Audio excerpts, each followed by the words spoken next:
Micro finance ವಿರುದ್ಧ CM ಗರಂ, ಸಾಲ ನೀಡುವ ಕಂಪನಿಗಳ ಮುಖ್ಯಸ್ಥರಿಗೆ ತರಾಟೆ, ನಿಯಮ ಬಾಹಿರ ಹಣ ವಸೂಲಿ ಮಾಡದಂತೆ ವಾರ್ನೆ.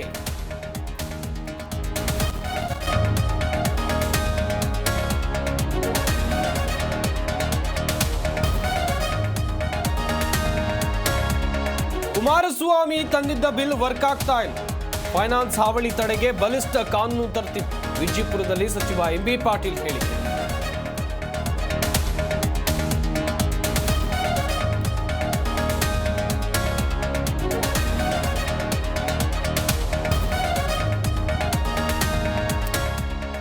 ಫೈನಾನ್ಸ್ ಸಿಬ್ಬಂದಿ ಕಾಟಕ್ಕೆ ಗ್ರಾಮವನ್ನೇ ತೊರೆದ ಕುಟುಂಬ, ಪ್ರತಿದಿನ ಮನೆ ಮುಂದೆ ಬಂದು ಕುಟುಂಬಸ್ಥರಿಗೆ ಧಮಕಿ, ಮನೆ ಬಾಗಿಲಿಗೆ ನೋಟಿಸ್ ಅಂಟಿಸಿ ಮಾನ ಹರಾಜು.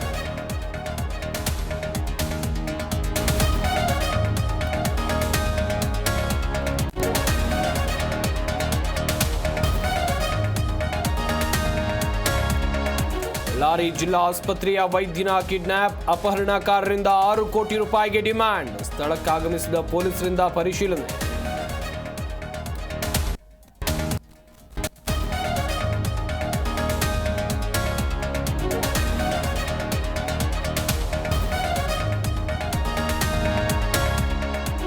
ದೇಶದೆಲ್ಲೆಡೆ 76ನೇ ಗಣರಾಜ್ಯೋತ್ಸವಕ್ಕೆ ಕೌಂಟ್ ಡೌನ್. ಈ ಬಾರಿ ಇಂಡೋನೇಷ್ಯಾ ಅಧ್ಯಕ್ಷ ಮುಖ್ಯ ಅತಿಥಿ.